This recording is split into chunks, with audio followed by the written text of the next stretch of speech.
दर्शकवृन्द नमस्कार। यो हो बिजनेस प्लस टेलिभिजन। म जीवन खड्का र यो समय हो बिजनेस प्लस विशेष संवादको। बिजनेस प्लस विशेष संवादमा आज हामी कुरा गर्दैछौँ कोरोना संक्रमण र हामी जुन आइसोलेसनमा बस्छौँ होम आइसोलेसनमा। काठमाडौँमा एउटा यस्तो सेन्टरको स्थापना भएको छ। गोकर्णेश्वर नगरपालिका गोकर्ण 4मा चाहिँ होम आइसोलेसनमा बस्न नसक्ने व्यक्तिहरू जसलाई कोरोना संक्रमण भएको छ र उनीहरू चाहिँ जो हस्पिटलाइज हुनुपर्ने अवस्था पनि छैन, यस्ता व्यक्तिहरू जो चाहिँ काठमाडौँ उपत्यका बाहिरका छन्, विशेष गरी जसको एउटा मात्रै कोठा छ अथवा दुईवटा कोठा छ र घरमा परिवारसँग छुट्टिएर बस्न सक्ने अवस्थामा छैनन्, ती व्यक्तिहरूका लागि आइसोलेसनमा बस्नको लागि भनेर एउटा आइसोलेसन सेन्टरको स्थापना भएको छ। हेर्नुस् यो रिपोर्ट, त्यसपछि हामी बाँकी कुरा गर्छौँ। कोरोना भाइरसको विषम परिस्थितिमा काठमाडौँको गोकर्णेश्वर नगरपालिका 4 गोकर्णमा काठमाडौँ आइसोलेसन सेन्टरको स्थापना भएको छ। यो आइसोलेसन ती व्यक्तिका लागि लक्षित गरिएको छ जो कोरोना संक्रमित भएका छन् र अस्पताल भर्ना गर्न नपर्ने अवस्थामा छन्। विशेष गरी होम आइसोलेसनमा बस्नुपर्ने तर छुट्टै कोठा नभएका बिरामीहरूको लागि नै मुख्य लक्षित गरी यो आइसोलेसन सेन्टर खोलिएको हो। नेपालमा अरू पनि आइसोलेसन सेन्टर नभएका होइनन्, तर दैनिक हजारौं तिरेपछि मात्रै बस्न पाइन्छ। तर काठमाडौँ आइसोलेसन सेन्टरमा कुनै शुल्क तिर्नु पर्दैन। काठमाडौँमा कोरोना संक्रमित भएपछि घरबेटीले धारा बाथरुम प्रयोग गर्न नदिने व्यक्तिहरूको लागि यो प्रभावकारी मानिएको छ।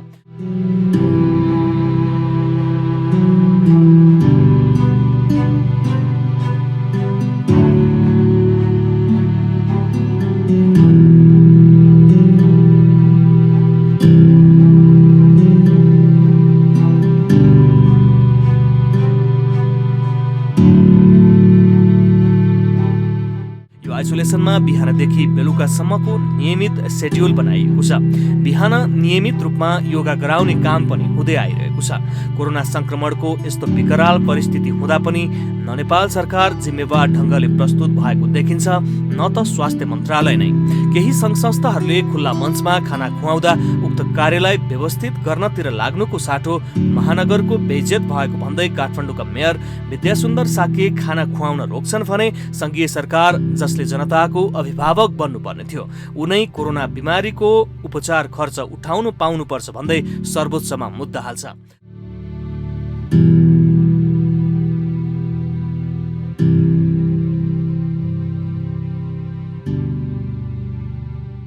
तर आम नागरिक भने कसरी यो महामारीबाट निस्कन सकिन्छ भनेर अनेकन उपायहरू खोजिरहेका छन्, जुन एउटा सकारात्मक पक्ष पनि हो।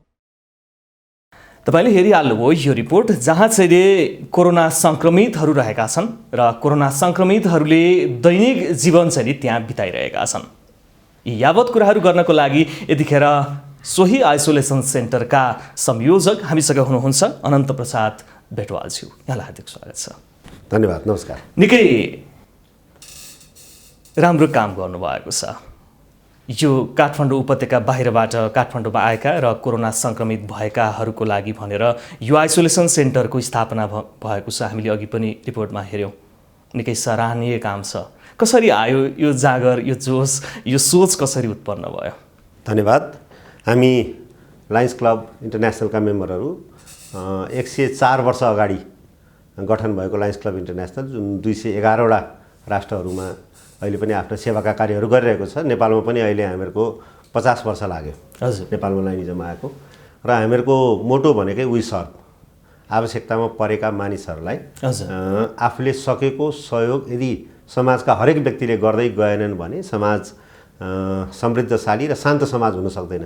त्यसमा लुटपाट, हत्या, आतङ्क चाहिँ फैलिँदै जान्छ भन्ने सोचका साथै यो संस्थाको गठन भएको र त्यही सोचलाई लिएर हामी अगाडि बढिरहेको क्रममा अहिलेको जुन अवस्था छ त्यो अवस्थामा स्पेसल्ली काठमाडौँ बाहिरबाट यहाँ आएर उपत्यकामा भाडामा बस्ने र यहीँ पनि काठमाडौँमै जन्मेर घर नहुने मान्छेहरू पनि छन्, जसलाई घरबेटीहरूले जसलाई चाहिँ होम आइसोलेसनमा बस्न सक्ने अवस्था छैन, छुट्टै कोठामा रहन सक्ने अवस्था छैन, त्यस्ता व्यक्तिहरूको लागि विशेष गरी व्यक्तिहरूको लागि अब आइसोलेसन सेन्टर त अरू पनि छन् तर निकै महँगा, धेरै पैसा तिर्नुपर्ने। काठमाडौँको मेयर साहबै बस्दाखेरि मैले सुनेअनुसार 5 स्टार होटलमा दिनको 75,000 रुपियाँ तिरेर बस्नुपर्ने स्थिति रह्यो भने त्यो चाहिँ टोटल्ली फ्री जसले पैसा तिर्न सक्दैनन् उनीहरूको लागि टोटली फ्री आइसोलेसन सेन्टर चाहिन्छ भनेर हाम्रो डिस्ट्रिक्ट 325A1 ले गोकर्णेश्वर 4 र विराटनगरमा त्यसको अर्को शाखा पनि खोलिसकेका छौँ। शाखा पनि हामीले खोलिसकेका छौँ। हजुर, अब त्यहाँ जानको लागि, त्यहाँसम्म पुग्नको लागि एउटा कोरोना सङ्क्रमित जो चाहिँ यहाँहरूले ठ्याक्कै लक्षित गरेको मान्छे छ, सङ्क्रमण भएको छ, कसरी पुग्ने यहाँको आइसोलेसन सेन्टरसम्म? नेपालमा अहिलेको दिनमा 38,000 भन्दा बढी लाइन सदस्यहरू हुनुहुन्छ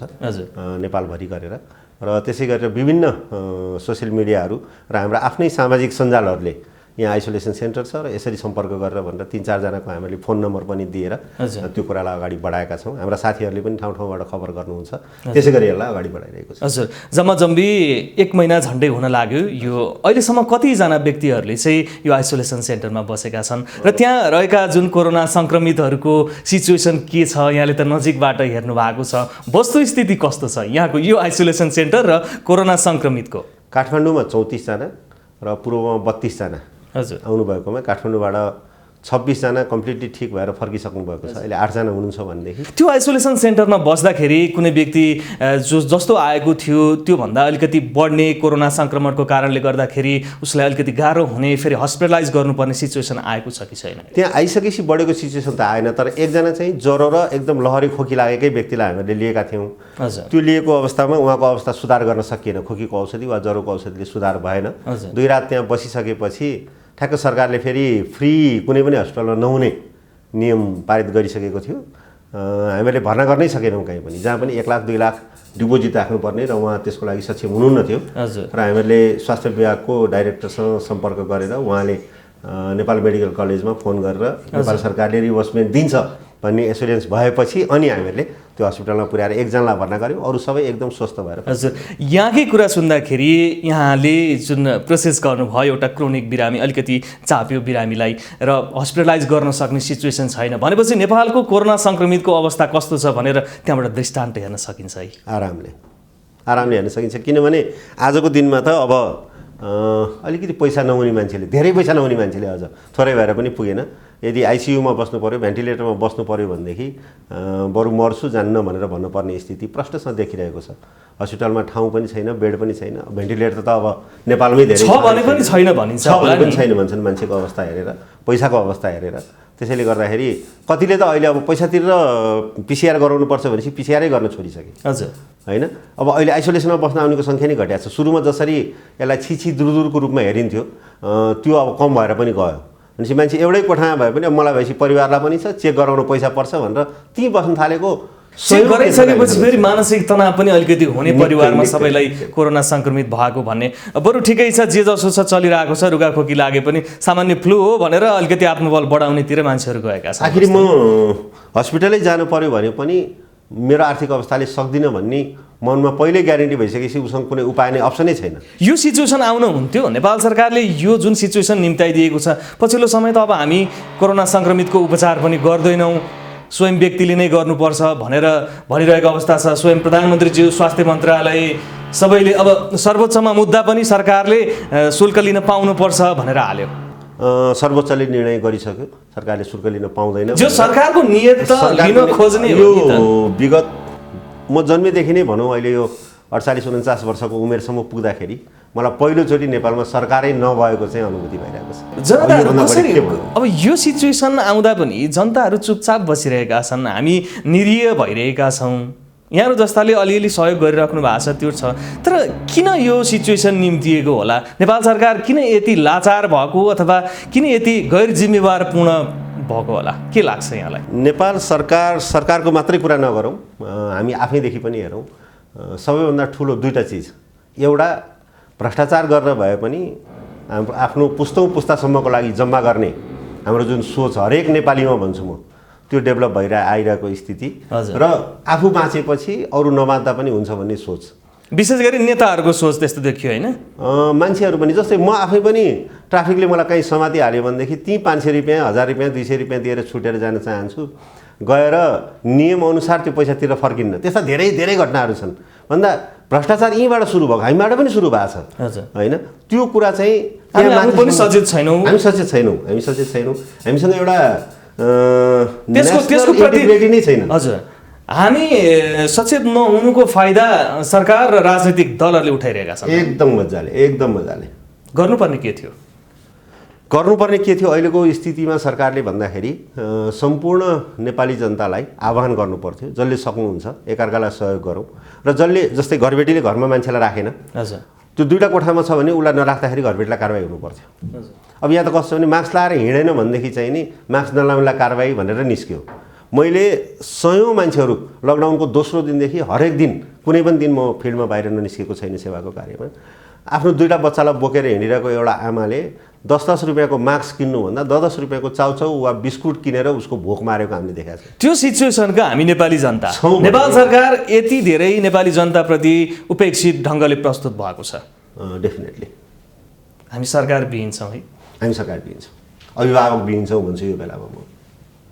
अब कसरी अगाडि बढ्ने? हामी त कोरोना त महामारी दिनदिनै दिन 2 गुणा रात 4 गुणाले बढै छ। हामीलाई आफ्नो आर्थिक अवस्था पनि सबल बनाउँदै जानु छ, खानु छ, भोक मेट्नु छ। के देख्नुहुन्छ यहाँ अबको परिस्थिति? किनकि यहाँले त कोरोना सङ्क्रमितकै लागि भनेर आइसोलेसन सेन्टर खोल्नु भएको छ, कोरोना सङ्क्रमितको लागि केही राहतका कुराहरू पनि गर्दै अगाडि बढिराख्नु भएको छ। के देख्नुहुन्छ?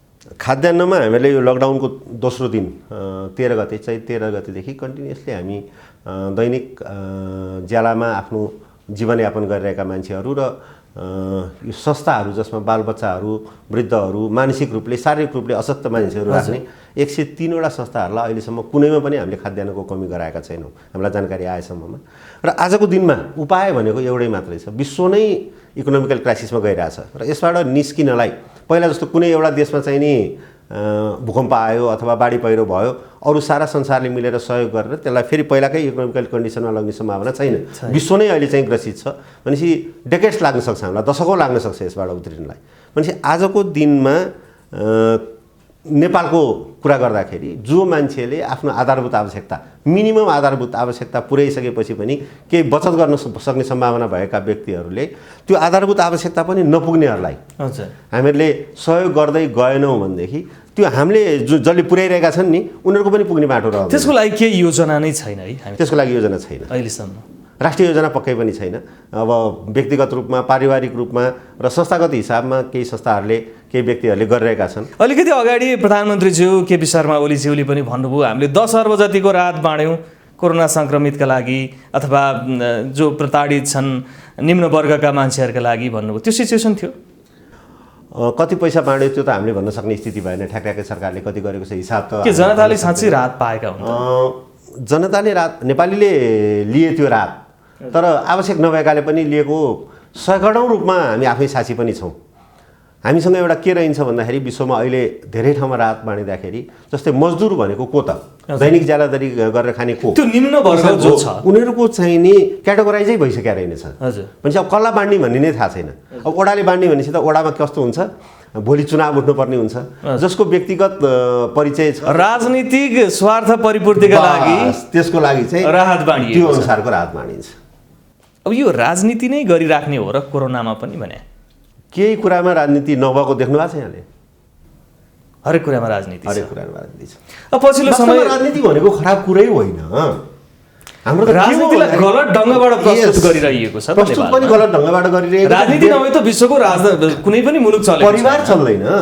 बच्चालाई हामी घरबाट बच्चालाई घरमा एकछिन बस भनेर छोडेर जानु पर्यो भनेदेखि बाबु चक्लेट ल्याइदिन्छु भनेर जान्छौँ। हजुर, र आफू घरमा छौँ र बच्चाले चक्लेट खानु मन लाग्यो भने चक्लेट खानु हुँदैन, दाँतमा किरा लाग्छ भन्छौँ। त्यो पनि एउटा राजनीति हो, त्यहाँ छँदैछ होइन। तर के भन्दाखेरि यो राजनीति भन्ने वर्ड चाहिँ सबैभन्दा महत्त्वपूर्ण र राम्रो कुरा हुनु पर्थ्यो। आजकल त के त भन्दा राजनीति भन्ने बित्तिकै सबैभन्दा तुच्छ विषय गुज्रेको बनिसक्यो। त्यो बनाउने चाहिँ नि हाम्रो सोचमा त्यो भरिदिने त हाम्रै राजनीतिक दल र हाम्रै सरकार त हो नि। हाम्रै राजनीतिक दल, हाम्रै सरकार र हामीले पनि त्यसमा मलजल राम्रैसँग गरेका छौँ। कुनै काम गर्न पर्यो भने ओलीजीले बोल्यो भने मलाई खुसी लाग्ने, देउबाले बोल्यो भने मलाई नमिठो लाग्ने होइन, अथवा कृष्णप्रसादले बोलेको मलाई मिठो लाग्थ्यो। अब यहाँको आइसोलेसन सेन्टरतिरै जाउँ, हामी अलिकति बढी राजनीति गर्नुभयो जस्तो लाग्यो। अब यहाँको आइसोलेसन सेन्टरले बिना कस्ट हजुर त्यहाँ व्यक्तिहरूलाई गरिरहेको छ। दैनिकी कसरी बित्छ एउटा आइसोलेसन सेन्टरमा बसेको? बिहान उठेपछि त्यसले के गर्छ? हामीले एउटा योगा ग्रुप बनाएको छौँ। हजुर, त्यो योगा ग्रुप चाहिँ 6 बजे आइसोलेसन सेन्टरमा पुग्छ। हजुर। दैनिक रूपमा ती बिरामीहरूलाई हामी 1.5 घन्टा योगा गराउँछौँ। हजुर। त्यसपछि 8 बजे त्यहाँ ब्रेकफास्ट पुग्छ उहाँहरूको। हामीहरूले लाइन्सकै एकजना साथीको रेस्टुरेन्टमा चाहिँ 4 छाकको खानाको व्यवस्थापन गरेका छौँ र लाइन्सकै साथीहरूले चाहिँ त्यसलाई ओसार्ने काम गर्नुहुन्छ। हजुर। होइन, ब्रेकफास्ट पुग्छ, 2 बजे खाजा पुग्छ, अनि त्यसपछि हामी धेरैजसो 3 बजेदेखि 4 बजेसम्म म्युजिकहरू बजाएर उहाँहरूलाई इन्टरटेन गर्ने काम पनि गर्छौँ। कम्तीमा लाइन्सका 15 देखि 20 जना साथीहरू रुटिन बनाएर दैनिक रूपमा त्यो आइसोलेसन सेन्टरको साइडमा मापदण्डहरू कसरी पालना भएको छ? पूर्ण रूपमा पालन भएको छैन। जस्तै त्यहाँ हामीहरूलाई 40 बेडको चाहिँ नि स्वीकृति दिएको छ। पूर्ण रूपमा पानी र टोयलेट 100% पुरा छ भन्दिनँ म, किन त्यो बन्दै गरेको बिल्डिङ थियो। त्यसमा हामीले जति गर्न सक्यौँ त्यो गरेर सुरु गऱ्यौँ। होइन, तर जुन कोठाहरू छन्, जुन बेडहरू छन् र दैनिक रूपमा उहाँहरूलाई प्रयोग गर्ने कुराको हामीले किट बनाएर ल्याएका छौँ। ओढ्नीदेखि लिएर टेलिभिजन, इन्टरनेट, सीसी क्यामेरा, त्यो चाहिँ हामीले पूर्ण रूपमा सुरुमै व्यवस्थित गरेर सुरु गऱ्यौँ। पानी र टोयलेट अलिक कम र पानीको व्यवस्थापनमा अलि अप्ठ्यारो परेको, डाँडामा छ, जङ्गलको बिचमा छ, 3-4वटा मेसिन जलिसक्यो पानी तान्दा इनारको पानी तान्नुपर्ने स्थिति। खानेपानीमा कुनै समस्या छैन। आर्थिक सहयोग चाहिँ कसले गरेको छ? आर्थिक सहयोग चाहिँ लाइन्स मेम्बरहरू र लाइन्स क्लबले मात्रै। हजुर। नेपाल सरकारको केही हात छैन? यहाँहरूले पनि केही अप्रोच गर्नु भएको छैन? छैन, हामीले अप्रोच पनि गरेका छैनौँ। वास्तवमा भन्ने हो भनेदेखि त्यो आइसोलेसन सेन्टर चलाउने स्वीकृति लिनलाई हामीलाई 33 दिन लाग्यो। त्यति बेला नेपाल सरकारले एकजना कोरोना पीडितको लागि चाहिँ दैनिक 2000 रुपियाँ दिने रहेछ। त्यो पैसा लिने भएको भए चाहिँ 2 दिनमै स्वीकृति पाइने रहेछ। पैसा नलिकन फ्रीमा चलाउँछु भनेपछि चाहिँ 33 दिन लाग्यो। हजुर। त्यो कुनै नियमै बनाएर हिँड्छ, उहाँहरू आफै त्यसको लागि प्रक्रिया नै बनाउनु पर्ने असमञ्जसमा पर्नुभयो। अनि त्यो काम ठ्याक्कै राज्यले गर्नुपर्ने थियो कि थिएन? अहिलेको सिचुएसनमा यहाँलाई हेर्दाखेरि यहाँले जे काम अहिले गरिराख्नु भएको छ, जसरी काठमाडौँ उपत्यका बाहिर रहेका, काठमाडौँ आएका र एउटा मात्रै कोठा अथवा 2वटा कोठा आफ्नो परिवारसँग बस्ने, जसलाई एकजनालाई मात्र कोरोना सङ्क्रमण भएको छ, त्यो व्यक्तिलाई राख्ने ठाउँ छैन, बेग्लै राख्नु पर्यो, अरूलाई सर्ने डर छ, यो त राज्यले गर्नुपर्ने काम होइन र भने? धेरै महिना अगाडि हाम्रो काठमाडौँ महानगरपालिकाको मेयरले 5000 जनाको लागि आइसोलेसन सेन्टर तयार गर्ने कुरा जानकारी दिनुभएको थियो। हामीले सुनेको गफ गर्नुभएको थियो, त्यसै गरी कुरा गर्नुभएको थियो भने मैले। अनि हाम्रो प्रदेश नम्बर 1 मा पनि प्रदेश सरकारले 1000 बेडको चाहिँ बनाउनको लागि कुरा गरेको थियो। त्यहाँ पनि हामीले जुन 32 बेडको बनायौँ, त्यो बाहेक अरू कुनै बन्न सकेन। इटरीमा एकचोटि नगरपालिकाले सञ्चालन गर्यो, तर बासी खाना खाएर बिरामी भएर त्यहाँ कोही पनि मान्छे आइसोलेटेड हुन जानै चाहेन। हजुर। भनेपछि यो त पहिलो काम थियो। जस्तै सुरुमा पनि हामी धेरैचोटि करायौँ, हामीले लिखित एउटा विज्ञप्ति पनि दियौँ सरकारलाई। के भन्दाखेरि यो लकडाउनको बेलामा चाहिँ नि इन्डिया बोर्डरमा चाहिँ हामीहरूले हजारौँको क्वारेन्टाइन सेन्टर बनाउनुपर्छ। त्यहाँबाट आउने नेपालीहरूलाई सरल रूपले आउन दिनुपर्छ र त्यो चाहिँ 14 दिन राखेर त्यसपछि मात्रै टेस्ट गरेर चाहिँ नि भित्राउनुपर्छ भनेर अनुरोध गरेका थियौँ। त्यसमा काहीँ सुनवाई हुने कुरै भएन। जे गर्नु पर्थ्यो त्यो चाहिँ सुनवाई हुँदैन, किनकि त्यो गरेको भए सायद नेपालमा आज कोरोनाको यो आकार नहुन पनि सक्थ्यो। त्यति बेला हामी ग्रिन जोनमै थियौँ होइन। अहिले हाम्रो स्थिति एकदमै खराब स्थिति, नाजुक भइसकेको छ। र हाम्रो डिस्ट्रिक्ट गभर्नर हुनुहुन्छ टङ्कबहादुर श्रेष्ठ, अनि विराटनगर हाम्रो फर्स्ट भाइस डिस्ट्रिक्ट गभर्नर हुनुहुन्छ रेवतबहादुर कार्की, त्यहाँको संयोजक उहाँ हुनुहुन्छ। हामीले सल्लाह गऱ्यौँ र हाम्रो एरिया लिडर खगेन्द्र सिटौला अनि हाम्रो लाइन्सको चाहिँ past international director Sanjay Khetan, हामीहरूले सिरियसली सल्लाह गरेर हामीले जति सक्छौँ गरौँ। अब हामीले अरू ठाउँमा पनि सुरु गर्ने सोचेका छौँ, तर अब आइसोलेसन सेन्टर नचल्ने स्थिति आयो। हजुर। मान्छे आउनु छोडे। किन छोडे भन्दाखेरि अब मान्छेलाई चाहिने चाहिँ नि मेडिकल सुविधा पनि भएको ठाउँ चाहियो। किन साधारण रूपमा मात्रै भएको फिल हुँदा टेस्ट गरे पनि नगरे पनि आफ्नै कोठामा बसेर गरिसक्दा नि मान्छेले भन्न छोड्यो, आफ्नो काम पनि रोकिने, शरीरलाई त्यति धेरै दुःख भएको छैन भने मलाई सङ्क्रमण भएको छ भने पनि अब चाहिँ मैले नभन्ने होइन, कि चेकै नगर्ने, चेक गरे पनि नभन्नेको सङ्ख्या अत्यधिक बढ्यो, किनभने उपाय नभएको कारणले। अब केस सिरियस भइसकेपछि बस्ने ठाउँ छैन। अब हामीले अहिले चाहिँ नगरपालिकासँग भोलि हाम्रो एउटा मिटिङ छ, कति नगरपालिकाले गर्न सक्छ थाहा छैन। त्यसपछि हामी प्रदेश सरकारलाई एप्रोच गर्छौँ। यो हामीले बनाएको आइसोलेसन सेन्टरलाई पनि सेमी आइसियु एटलिस्ट सिसियुसम्म चाहिँ नि परिणत गरौँ। एकदम पर्याप्त ठाउँ छ, राम्रो लोकेसन छ, त्यसमा चाहिने आवश्यक सामानहरू, मेडिकल मसिनरीहरू र मेडिकल फेसिलिटी, डक्टरहरूको मेडिकल फेसिलिटी यदि सरकारले, चाहे नगरपालिकाले होस् चाहे प्रदेश सरकारले होस्, नेपाल सरकारले उपलब्ध गराइदियो भनेदेखि बाँकी उहाँहरूलाई दिने औषधि खाद्यान्न हामी नै उपलब्ध गराउँछौँ। त्यसरी पनि चलाउनको लागि हामीले एप्रोच गर्दैछौँ। अब त्यसको आवश्यकता पर्छ। हजुर, अघि भर्खरै पनि कुरा हो, काठमाडौँ महानगरपालिकाका मेयरज्यू विद्यासुन्दर साकेज्यूले चाहिँ 5000को आइसोलेटेड बेड तयार गर्ने कुरा गर्नुभयो। हजुर। अहिले पछिल्लो समय आएर खुल्ला मञ्चमा जो निम्न वर्गका मान्छेहरू थिए, र विभिन्न सङ्घ संस्थाहरूले खाना खुवाउने जुन कार्यक्रम रहेको थियो, काठमाडौँ उपत्यकाको सौन्दर्यलाई नै यसले चाहिँ धक्का पुर्यायो भनेर उहाँले त्यो पनि बन्द गर्नु। शरीरमा लुतोलो रोग लाग्यो भने त्यसलाई बाक्लो लुगाले छोपेर हिँडेर त्यो कहिले पनि ठिक हुँदैन। यो गलत कदम हो। गलत कदम हो, किनभने त्यसलाई देखाएर त्यसलाई औषधि लगाएर आखिर ठिक गर्नुपर्छ। खाना नपाउने मान्छेलाई खुवाउने ठाउँ कहाँ छ? बाटो बाटोमा खुवायो भनेदेखि सडक जाम हुन्छ होइन। ठाउँ पनि त उहाँहरूले तयार गरिदिएको छैन, खाना पनि तयार गरिदिएको छैन। जसले खुवाइरहेछ उसलाई पनि विरोध गरिरहेछ। जसले जे गर्नुपर्ने हो अरूले गरिदिएको छ त्यसैको लागि पनि विरोध गर्नुपर्छ भनेर अलिकति अहिले चाहिँ कुरा सच्याउनु भयो जस्तो लाग्छ मलाई। पत्रकारै सम्मेलन गर्नुपर्ने सिचुएसन आयो, उहाँलाई पनि आयो होइन। कहिलेकाहीँ पत्रकार सम्मेलन गर्नु पर्थ्यो कि एउटा सर्टेन ठाउँ तोकेर उनीहरूलाई खाना खाने व्यवस्था, त्यो कुनै ठुलो इस्यु त थिएन नि। त्यो व्यवस्था नगरपालिकाले नै गर्नुपर्थ्यो। हजुर, ठाउँ तोकेर पकाएको खाना। यो खाद्यान्न बाँड्दाखेरि चाहिँ मैले अघि नै पनि भने पोलिटिकल चिन्जानको हिसाबले, पोलिटिकल फाइदाका हिसाबले आवश्यकतामा परेका भन्दा अरू व्यक्तिहरूले बढी फाइदा लिएको कारणले खाना खुवाउने गऱ्यो भनेदेखि अब खाना खानै चाहिँ घरमा खाना पाक्दा पाक्दै मान्छे पुग्दैन। र त्यो व्यवस्था चाहिँ ठाउँ ठाउँमा नगरपालिकाले चाहिँ नि आफ्नो वडाहरू मार्फत गरायो भनेदेखि अझ बेटर हुन्थ्यो होला। हजुर, अब यो जुन खाना खुवाउने कार्यक्रम थियो त्यसले सौन्दर्यलाई चाहिँ बिगारेको हो त? खाना बिना सौन्दर्यको के अर्थ छ र? मान्छे बाँचेन सौन्दर्यको कुरा हो। डेफिनेटली खाली पेट को सुन्दर हुनसक्छ? अहिले जुन हजुर हाँसेर कुरा गर्नु भएको छ, 2 दिन भोको बस्नु हो भने यसरी इन्टरभ्यू लिनु पनि गाह्रो पर्छ, मलाई बोल्नु पनि गाह्रो पर्छ। हजुर, त्यो पहिलो आवश्यकता हो खाना त। अनि यति धेरै खनिनु पर्ने जसले समाज सेवामा लागेको छ, एउटा भोको पेटको आगोको ज्वाला निभाइरहेको छ, त्यसको लागि व्यवस्थित गर्न नसक्ने अनि खाना खुवायो भनेर पनि सौन्दर्य, यो कस्तो अचम्मको राजनीति रहेछ है। त्यो घरमा आफ्नो बच्चालाई कापी किनिदिन नसक्दा छिमेकीले कापी किनिदियो भने बाउले छोरोलाई नि पिट्छ, छिमेकीलाई नि गाली गर्छ। यो सिचुएसन त्यही अपमान भयो भनेर। अब त्यो अपमान कि सहन गर्न सक्नु पर्यो कि जिम्मेवारी वहन गर्न सक्नु पर्यो? त्यसमा दुई मात्रै छैन। जिम्मेवारी वहन गर्न पनि नसक्ने, अपमान सहन गर्न पनि नसक्ने। अपमान गरे पनि होइन, त्यो त खुल्ला ठाउँमा लगेर उहाँले अपमान फिल गरे मात्रै हो। त्यो कसैले अपमान गर्न खोजे खल्तीबाट खर्च गरेर कसैलाई खाना खुवाएर अपमान गर्नुपर्ने किन? त्यो फेरि म त आज भन्छु काठमाडौँको मेयरको मात्रै जिम्मेवारी होइन, प्रदेश सरकारको पनि जिम्मेवारी हो, सरकारको पनि जिम्मेवारी हो, विपक्षीको पनि जिम्मेवारी हो। जिम्मेवारी त सबैको हो नि त। कसैले पनि वहन गर्न चाहँदैन। अनि यसमा लाज कहाँबाट आउँछ? अब हामी कोरोना सङ्क्रमित व्यक्तिहरूले गर्ने चाहिँ के त? अब न हामी क्रोनिक हुँदाखेरि, हामी एकदमै बढी हुँदाखेरि उपचार गर्ने सिचुएसनमा छौँ, न हामीसँग भेन्टिलेटरको कुरा छ, न हामीसँग चाहिँ आइसियुको पर्याप्त सुविधा छ। अब हामीले गर्ने चाहिँ के त? अब कोरोनामा पहिलो दिनदेखि हामी कराइरहेको ती कुराहरू मिल्दै पनि आएका छन्। हुन त WHO को पनि नेपाल सरकारको पनि प्रोटोकलहरू 10औं पटक परिवर्तन भएर गइसक्यो। यसलाई कोरोनाले जति धेरै मान्छेलाई इफेक्ट गर्यो नि, कोरोनाले भन्दा यसको डरले बढी इफेक्ट गर्यो। म मास्क विरोधी होइन, तर कानुनी रूपले बाध्य गरेको ठाउँ बाहेक अन्त म मास्क लगाउँदिनँ।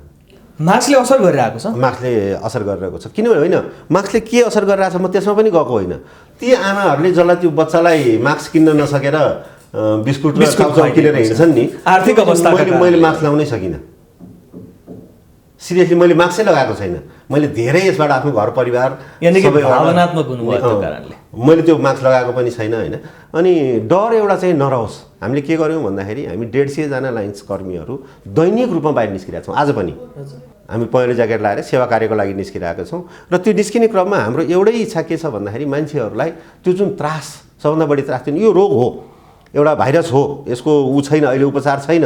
यसबाट हामीले के त जुन अर्को भनिरहेको छ, मैले भन्ने जहिले पनि झगडा गर्ने कुरा, सोसियल डिस्टेन्स कायम गर्ने नै होइन।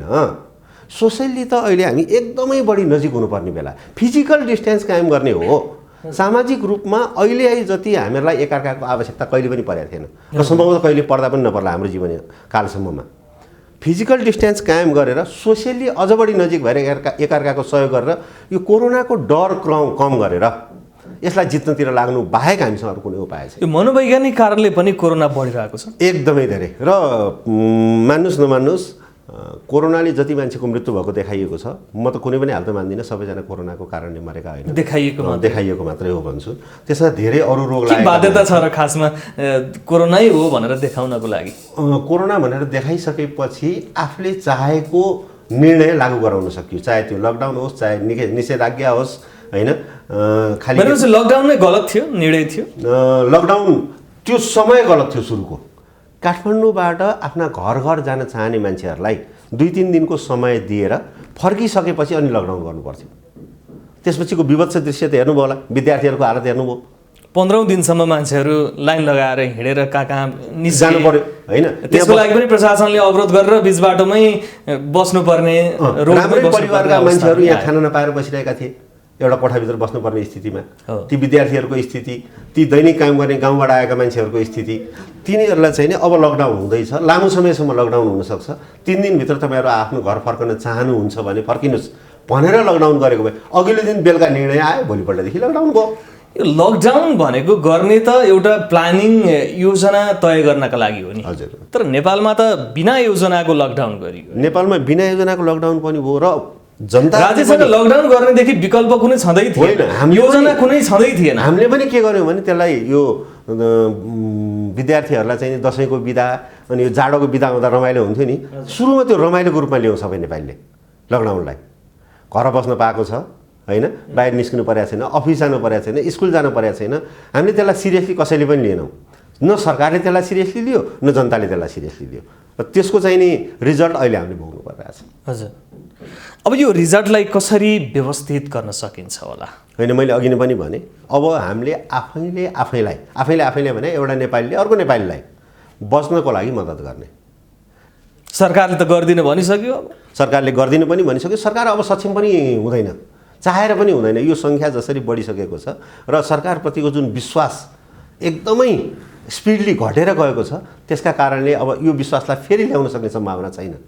त्यसैले आजको दिनमा एउटा नेपालीले अर्को नेपालीलाई सहयोग गर्नु पर्यो, जसले सकिन्छ होइन, जसरी सकिन्छ, जुन बाटोबाट सकिन्छ, हौसला दिएर होस्, कुनै किसिमले सहयोग गरेर, आर्थिक रूपले सहयोग गरेर होस्, खाद्यान्नको रूपमा सहयोग गरेर होस्, अरू पनि आइसोलेसन सेन्टरहरू, सेमी सिसिओहरू खोलौँ, स्वास्थ्यकर्मीहरू जसलाई हामी भगवान् सरह मान्थ्यौँ, उहाँहरूप्रतिको इज्जत पनि स्वाट्टै घटेको बेला छ।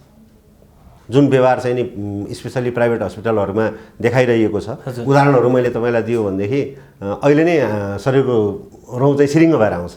परिस्थिति एउटा 82 वर्षको आमालाई चाहिँ हजुरआमालाई भर्ना गर्न लगेको, भेन्टिलेटर छ भनेर हामीले एउटा हस्पिटलमा पुर्याइसके पश्चात 2 घन्टापछि उहाँहरूले के भन्नु भने भेन्टिलेटर छैन भन्नुभयो। किन भन्दा एउटा 35 वर्षको अर्को भेन्टिलेटर भएको बिरामी चाहिएको बिरामी आउनुभयो, उहाँलाई चाहिँ राख्यौँ। 35 र 82 वर्षमा हामीले कम्पेयर गर्दा 35 वर्षको मान्छेलाई बचाउनु पर्ने आवश्यकता हुन्छ भन्ने जवाफ दिनुभयो। कि त्यो सिचुएसन छ, त्यो जवाफ दिनु मिल्थ्यो र? त्यो मानवीयता हो। त्यो 82 वर्षको हजुरआमा छिटै बित्नु हुन्थ्यो होला, भेन्टिलेटरको लामो चार्ज गर्न मिल्दैन थियो। 35 वर्षकोलाई त लामो चार्ज गर्न मिल्यो, लाखौँको बिल निकाल्न मिल्यो। परिस्थिति निकै नाजुक छ है। भनेपछि त्योभन्दा सुन्न नसक्ने अवस्था वा सहन नसक्ने अवस्था अरू के होला? त्यस्तो धेरै केसहरू छन्। र अहिले पनि हामी, म मिडिया साथीहरूलाई पनि एउटा के अनुरोध गर्छु भने, मिडियामा पनि धेरै मान्छेहरू सङ्क्रमित भए होइन, हाम्रो लाइन्समा पनि धेरै मान्छेहरू सङ्क्रमित भए, त्यो आइसोलेसनमा आउने सङ्क्रमितहरू पनि छन्, उहाँहरूको हामीले लिस्टिङ गरेर राखेका छौँ, लाइन्सको साथीहरूको लिस्टिङ गरेर राखेका छौँ। अहिले सिरियस केसमा यो कोरोना सङ्क्रमितलाई बचाउन सक्ने अर्को एउटा चिज भनेको प्लाज्मा थेरापी र सङ्क्रमणबाट नेगेटिभ भइसकेपछि त्यसको 14 दिनपछि त्यो मान्छेले चाहिँ के गर्न सक्छ, प्लाज्मा दिन सक्छ र त्यो प्लाज्माले चाहिँ मान्छेको जीवन बचाउन सकिन्छ। हामीले त्यो लिस्ट बनाएर सम्भव भएसम्म थाहा पाएकालाई प्लाज्मा दिनुपर्ने स्थितिकोलाई प्लाज्मा पुर्याएर पनि यो काम गरिरहेका छौँ। यो पनि मेरो नम्बर सहित यहाँहरूले हालिदिन सक्नुहुन्छ टेलिभिजनमा, र जसलाई आवश्यकता पर्छ त्यसमा प्लाज्मा पनि उपलब्ध गराउन हामी लागिरहेका छौँ। र यो आइसोलेसन सेन्टरले त्यसमा पनि हरेक व्यक्ति त्यसबाट ठिक भएर जाने परेको बेलामा हामी प्लाज्माको लागि ब्लड दिन तयार छौँ भनेर जानुभएको छ। त्यसलाई मिडियाले पनि अलिकति अगाडि बढायो भने त्यो हिसाबले पनि हामी हेल्प गर्न सक्छौँ होला। हस्, यहाँले जे काम गरिराख्नु भएको छ समाजका लागि, भावनात्मक रूपमा जे गर्दै अगाडि बढिराख्नु भएको छ, यहाँहरूको कदम अझै अगाडि बढ्दै जाओस् र कोरोना सङ्क्रमितहरूले जुन एउटा आइसोलेसन प्राप्त गर्नुभएको छ, अझै धेरै जुन आइसोलेसनमा बस्न नसक्ने, एउटा मात्रै कोठा छ, 2वटा मात्रै कोठा छ, घरमा आइसोलेसनमा बस्न नसक्ने व्यक्तिहरूलाई जुन सहयोग गर्नुभएको छ, अगाडि बढ्दै जाओस्। हार्दिक शुभकामना। धन्यवाद। अब त्यो आइसोलेसनलाई हामी अपग्रेड गरेर सेमी आइसियु वा सिसियु जस्तो बनाउन सकौँ, त्यो भयो भनेदेखि अझ बढीको ज्यान बचाउन सकिन्छ कि भन्ने इच्छा छ। त्यसको लागि यहाँहरूको पनि सहयोगको सधैँ आवश्यकता रहन्छ। Thank you. हस्, धन्यवाद। Thank you. दर्शकबिन आज हामीले कुरा गऱ्यौँ isolation centre Kathmandu isolation centre जुन चाहिँ गोकर्णेश्वरमा स्थापना भएको छ र अहिले आजका मितिसम्म चाहिँ ठ्याक्कै त्यहाँ 8 जना व्यक्तिहरूले चाहिँ नि बसिरहेका छन् र आइसोलेसनमा बसिरहेका छन् जो कोरोना सङ्क्रमित छन् जसलाई हस्पिटलसम्म पुर्याउनु पर्ने अवस्था छैन ठिकठाक छन् हट्टाकट्टा छन् त्यस्ता व्यक्तिहरू चाहिँ त्यहाँ बसिरहेका छन् र नेपाल सरकारले भने यो जुन पछिल्लो समय जे देखाइरहेको छ कोरोना सङ्क्रमितप्रति जुन उत्तरदायित्व जुन जिम्मेवारी निर्वाह गर्नुपर्ने हो त्यो चाहिँ नि नभएको चाहिँ नि पक्कै हो किनभने नेपाल सरकार आफैले सर्वोच्च अदालतमा मुद्दा दर्ता गर्नु भनेको के हो कोरोना सङ्क्रमितबाट उपचार खर्च लिन पाउनुपर्छ भनेर भलै सर्वोच्च अदालतले त्यो मुद्दालाई खारेज गरिदिएको छ र स्वास्थ्य मन्त्री भानुभक्त ढकालसँग एउटा स्पष्टीकरण पनि मागिसकेको छ परिस्थिति सहज बन्दै जाओस् अर्को कुनै विषयका साथमा अवश्य पनि उपस्थित हुनेछु बिजनेस प्लस बिजनेस फर्स्ट नमस्ते